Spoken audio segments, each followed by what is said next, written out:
Então, a verdade, Pablo, eu confesso que quando a gente viveu essa fase do casamento, o que mais me tocava é porque eu conseguia ver o Rafa além do que ele estava me mostrando naquele momento.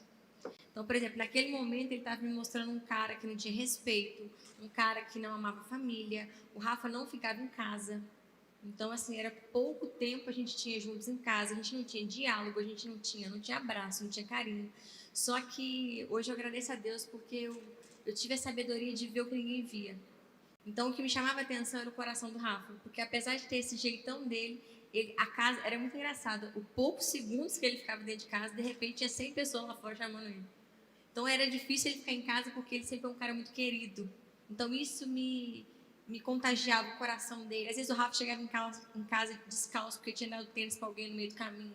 E aí comprava uma roupa, ele não tinha muita roupa quando eu conheci ele tinha pouca roupa. E aí quando comprava uma roupa nova, dava tudo que tinha para os outros. Eu falava, cara, esse cara é diferente.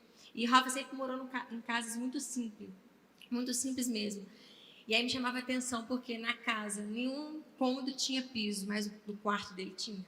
Nenhum cômodo tinha uma cama arrumadinha, mas a cama dele era arrumada. Ninguém da família tinha guarda-roupa, mas o Rafa tinha lá de 2 portas, 2 camisas, uma bermuda e uma botina, mas tinha. Loucura. Então essas coisas foram me chamando a atenção. Por exemplo, depois ele foi comprando um carrinho simples, mas o carro era sempre o quê? Bem cuidado. Então tudo do Rafa era com muita excelência.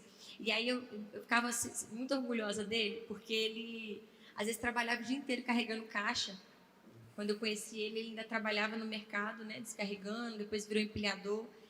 E ele não se hesitava um dia de ir lá em casa, ele não afrouxava, ele chegava lá em casa e parecia que tinha acabado de acordar. E eu falava assim, cara, esse cara descarregou o dia inteiro, chegou em casa às 11 horas, e o cara estava com energia, com aquela vontade de vencer. Às vezes ele chegava lá em casa às 10 e ele ia estudar para a polícia até a hora que dava. E na época eu ainda fazia eu ia fazendo e ele ia estudando para a polícia. E então essa garra do Rafa sempre me chamou muita atenção. Então eu sempre me senti muito segura do lado dele. Mesmo ele com toda a loucura dele, eu falava assim, cara, um dia esse cara vai